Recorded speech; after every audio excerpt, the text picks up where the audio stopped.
30 times.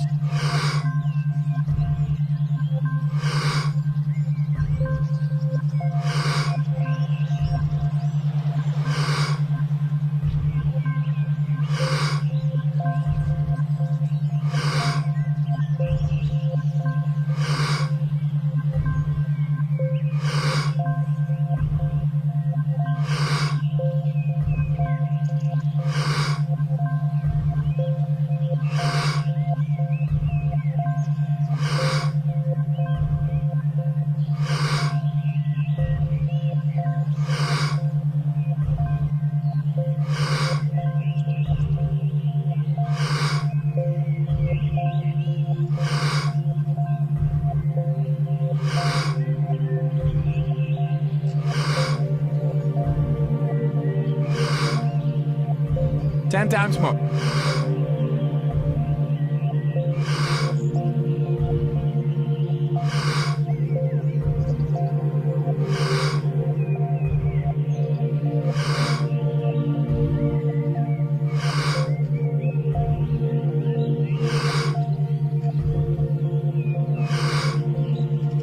Two times more.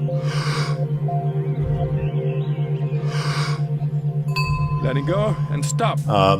My best friend from Harvard Medical School, who was a cardiologist, was named chief of medicine at the University of Arizona College of Medicine, and he came with a new dean.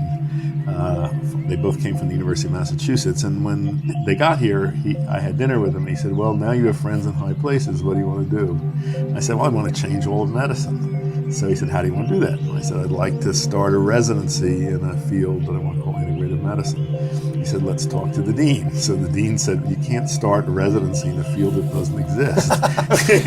He said, "Why don't you back up a step and think about creating a fellowship, which is how, what people do after residency to specialize." And he said, "Then you wouldn't be accused of tampering with unformed minds." Wow. So anyway, he gave me a green light, no money, but I was given actually it was a glorified broom closet in a trailer in the parking lot behind the College of Medicine, and I had one assistant, and this was around 1990, and I put the think tank together. We met at Canyon Ranch in Tucson, and we hammered out a basic curriculum, and then advertised for people to come, and we got 4 physicians who took a big risk to come to Tucson for 2 years and do this fellowship in this field that didn't exist, that covered all the things that doctors should learn but don't, like nutrition and mind-body interactions and herbal medicine and the strength and weakness and breath, all of it. Yeah. And we began training 4 people a year, and the main criticism I got was,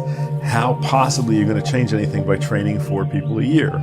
But over the years, we graduated about 35 people from this, and some of them are now in very powerful positions in academic medicine. But more importantly, we got to refine the curriculum and then translate it to a distance learning format.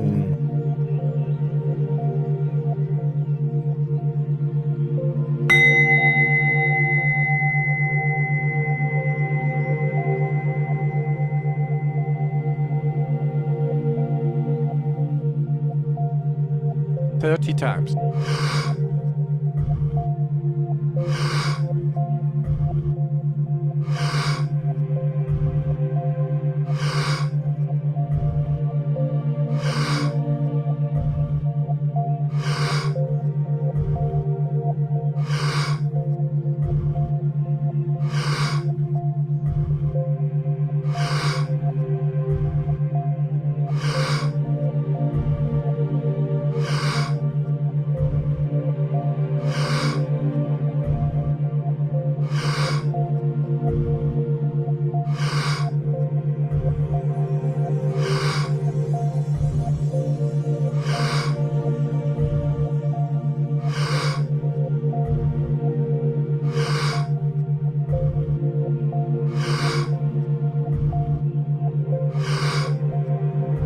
Ten times more.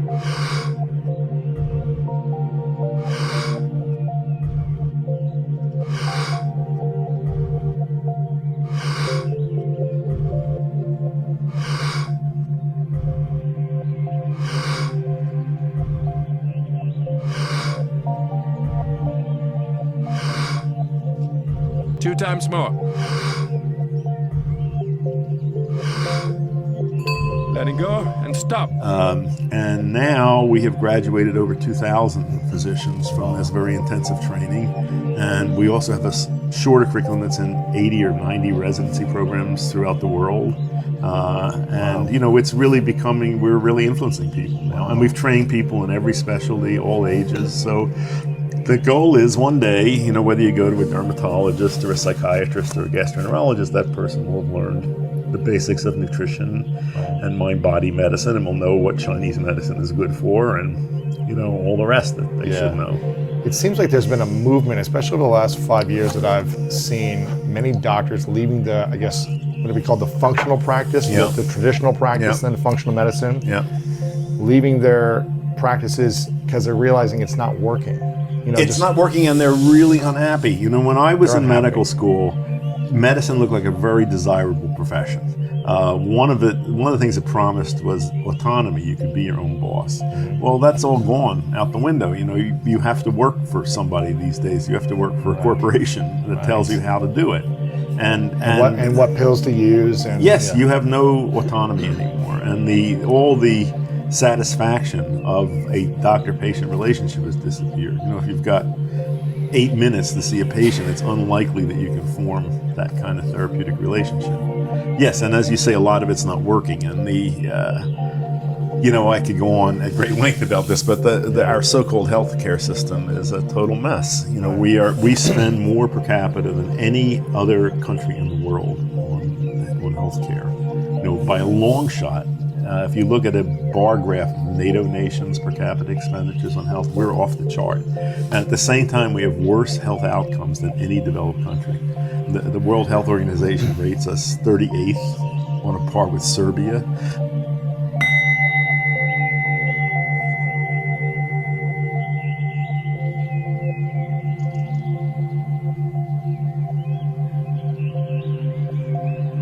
"30 times.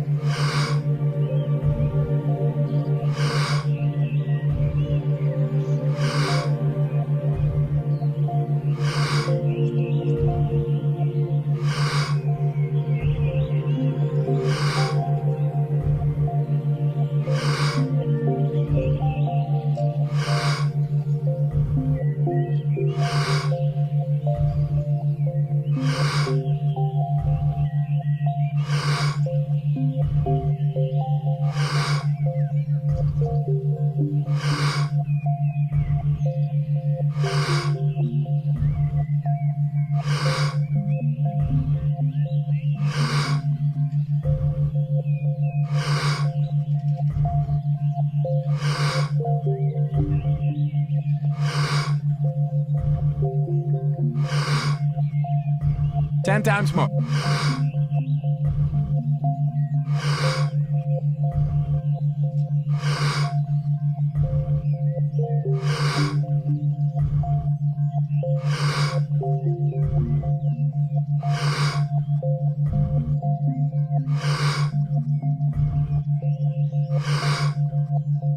"2 times more. Letting go and stop. Problem is, we've got these epidemics of lifestyle-related diseases that conventional medicine doesn't work for, as you say. And we're trying to deal with that all in the same way, mostly by giving medications. A pill, right? In your experience, it's been 50 years now you've been working on this? Yeah.